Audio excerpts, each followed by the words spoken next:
President Hoover, Mr. Chief Justice, my friends, this is a day of national consecration. And I am certain that on this day, my fellow Americans expect that on my induction into the presidency, I will address them with a candor and a decision which the present situation of our people impels. This is preeminently the time to speak the truth, the whole truth, frankly and boldly. Nor need we shrink from honestly facing conditions in our country today. This great nation will endure as it has endured, will revive and will prosper. So first of all, let me assert my firm belief that the only thing we have to fear is fear itself, nameless, unreasoning, unjustified terror, which paralyzes needed effort to convert retreat into advance.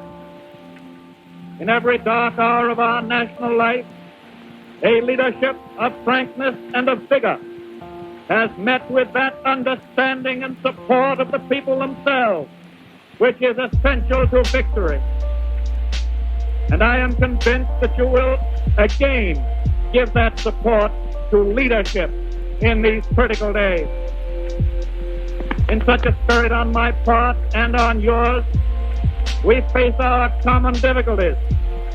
They concern, thank God, only material things. Values have shrunk to fantastic levels. Taxes have risen. Our ability to pay has fallen. Government of all kinds is faced by serious curtailment of income. The means of exchange are frozen in the currents of trade. The withered leaves of industrial enterprise lie on every side.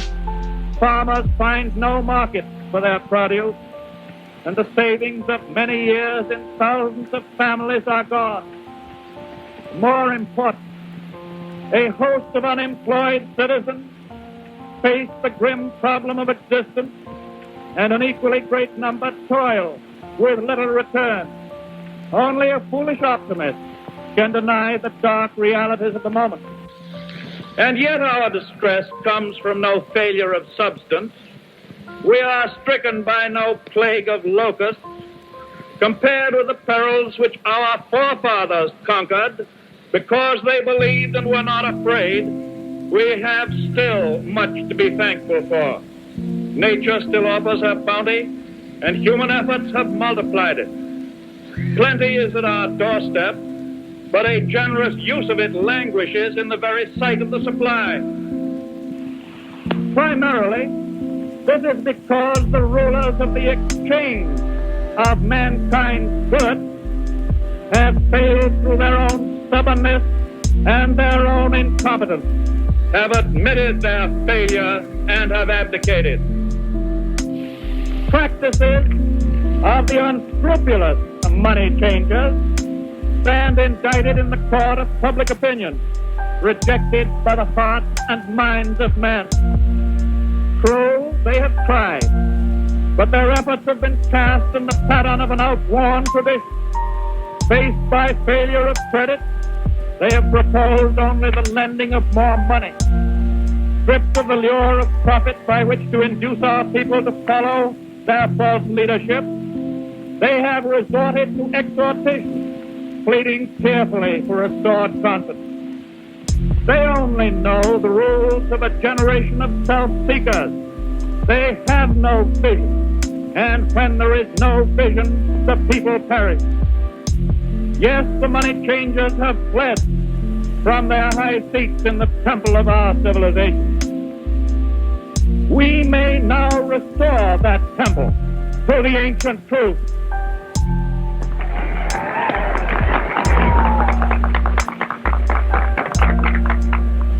The measure of that restoration lies in the extent to which we apply social values, more noble than mere monetary profit. Happiness lies not in the mere possession of money. It lies in the joy of achievement, in the thrill of creative effort, the joy, the moral stimulation of work, no longer must be forgotten in the mad chase of evanescent profit. These dark days, my friends, will be worth all they cost us if they teach us that our true destiny is not to be ministered unto, but to minister to ourselves, to our fellow men.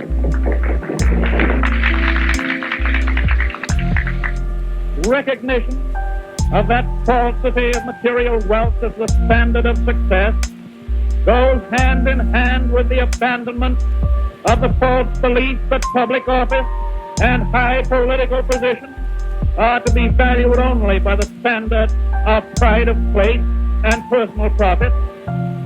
And there must be an end to a conduct in banking and in business which too often has given to a sacred trust the likeness of callous and selfish wrongdoing. Small wonder that confidence languishes, for it thrives only on honesty, on honor, on the sacredness of obligations, on faithful protection, and on unselfish performance. Without them, it cannot live. Restoration calls, however, not for changes in ethics alone. This nation is asking for action, and action now.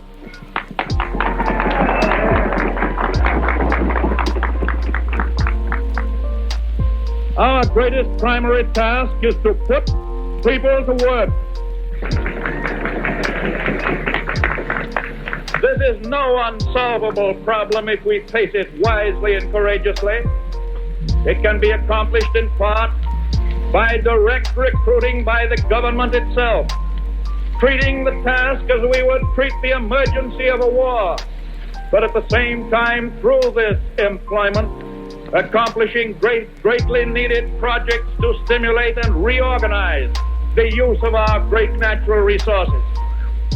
Hand in hand with that, we must frankly recognize the overbalance of population in our industrial centers, and by engaging on a national scale in a redistribution, endeavor to provide a better use of the land for those best fitted for the land.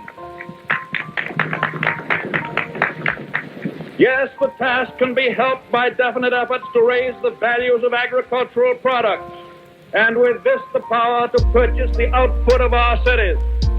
It can be helped by preventing realistically the tragedy of the growing loss through foreclosure of our small homes and our farms. It can be helped by insistence that the federal, the state, and the local governments act forthwith on the demand that their cost be drastically reduced. It can be helped by the unifying of relief activities which today are often scattered, uneconomical, unequal.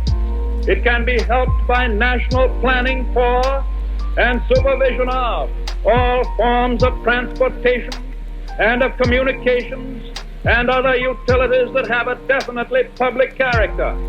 There are many ways in which it can be helped, but it can never be helped by merely talking about it.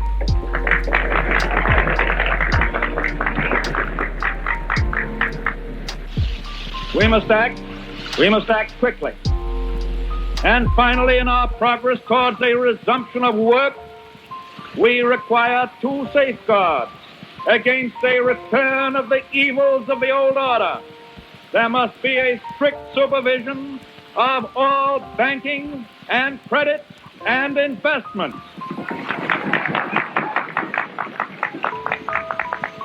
There must be an end to speculation with other people's money.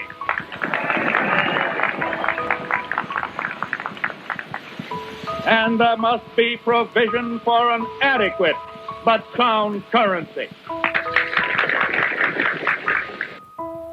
These, my friends, are the lines of attack I shall presently urge upon a new Congress in special session detailed measures for their fulfillment, and I shall seek the immediate assistance of the 48 states.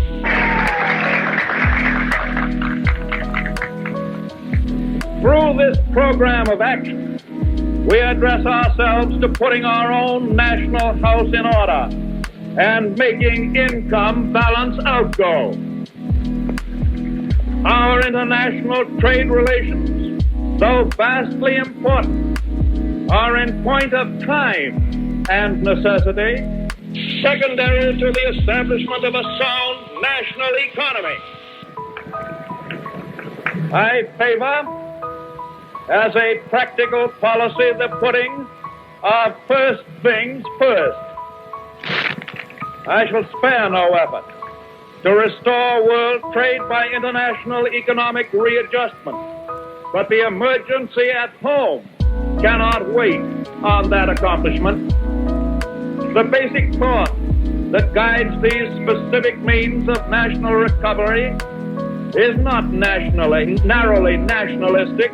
It is the insistence as a first consideration upon the interdependence of the various elements in and parts of the United States of America, a recognition of the old and permanently important manifestation of the American spirit of the pioneer. It is the way to recovery. It is the immediate way. It is the strongest assurance that recovery will endure. In the field of world policy, I would dedicate this nation to the policy of the good neighbor. The neighbor who resolutely respects himself, and because he does so, respects the rights of others. The neighbor who respects his obligations and respects the sanctity of his agreements in and with a world of neighbors. If I read the temper of our people correctly, we now realize, as we have never realized before, our interdependence on each other. That we cannot merely take, but we must give as well. But if we are to go forward, we must move as a trained and loyal army, willing to sacrifice for the good of a common discipline. Because without such discipline, no progress can be made, no leadership becomes effective. We are, I know, ready and willing to submit our lives and our property to such discipline because it makes possible a leadership which aims at the larger good. This I propose to offer, pledging that the larger purposes will bind upon us all, as a sacred obligation, with a unity of duty hitherto evoked only in times of armed strife. With this pledge taken, I assume unhesitatingly the leadership of this great army of our people, dedicated to a disciplined attack upon our common problems.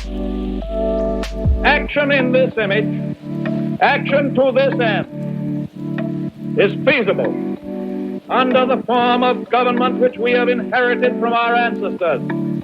Our Constitution is so simple, so practical, that it is possible always to meet extraordinary needs by changes in emphasis and arrangement without loss of essential form.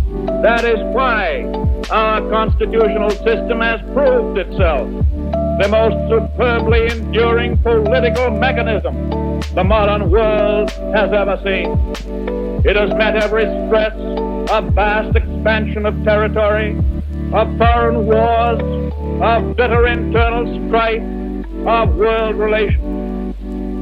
And it is to be hoped that the normal balance of executive and legislative authority may be fully equal, fully adequate to meet the unprecedented task before us. But it may be that an unprecedented demand and need for undelayed action may call for temporary departure from that normal balance of public procedure. I am prepared, under my constitutional duty, to recommend the measures that a stricken nation in the midst of a stricken world may require. These measures, or such other measures as the Congress may build out of its experience and wisdom, I shall seek within my constitutional authority to bring to speedy adoption. But in the event that the Congress shall fail to take one of these two courses, in the event that the national emergency is still critical, I shall not evade the clear course of duty that will then confront me. I shall ask the Congress for the one remaining instrument to meet the crisis: broad executive power to wage a war against the emergency as great as the power that would be given to me if we were in fact invaded by a foreign foe.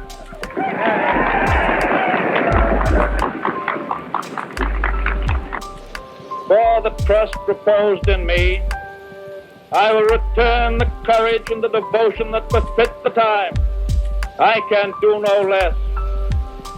We face the arduous days that lie before us in the warm courage of national unity, with the clear consciousness of seeking old and precious moral values, with the clean satisfaction that comes from the stern performance of duty by old and young alike. We aim at the assurance of a rounded, a permanent national life. We do not distrust the future of essential democracy. The people of the United States have not failed. In their need, they have registered a mandate that they want direct, vigorous action. They have asked for discipline and direction under leadership. They have made me the present instrument of their wishes. In the spirit of the gift, I take it. In this dedication of a nation, we humbly ask the blessing of God. May He protect each and every one of us. May He guide me in the days to come.